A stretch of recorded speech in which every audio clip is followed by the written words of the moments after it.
येळकोट येळकोट जय मल्हारच्या जयघोषात जेजुरी गडावरून खंडोबाच्या पालखीचं करा नदीवर शाही स्नानासाठी प्रस्थान झालंय। अधिक मासातील सोमवती अमावस्या औचित्य साधत देशभरातून लाखो भाविक जेजुरीत दाखल झालेत। संपूर्ण गड आता भंडाऱ्याच्या उधळणीनं सोन्याचा झालाय।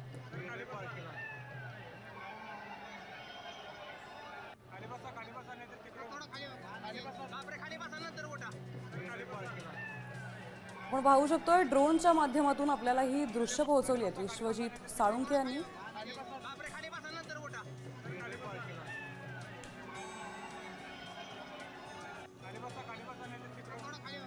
या प्रसंगाचं औचित्य साधत भाविकांशी बातचीत केली आमचे प्रतिनिधी मंगेश कचरे यांनी। आपण पाहूया। अखंड महाराष्ट्राचे एक कुलदैवत असलेल्या जेजुरी गडावर आज सोमवती अमावस्या उत्सव यात्रा साजरा होत आहे। आपण या ठिकाणी पाहू शकता। आपण सध्या जेजुरी मंदिरामध्ये प्रमुख मंदिरामध्ये आहोत। आपण साम टीव्हीच्या माध्यमातून साम टीव्हीच्या सर्व प्रेक्षकांना जेजुरीच्या खंडेरायाचे दर्शन घडवत आहोत। या ठिकाणी आजची सोमवती अमावस्येचं विशेष महत्व असं आहे, 1.5 वर्षानंतर सोमवती अमावस्या येत आहे। त्यातून अधिक महिन्याची अमावस्या आहे, त्यामुळे भाविक भक्तांनी जेजुरीच्या खंडेरायाच्या नगरीत भरपूर गर्दी केलेली आहे।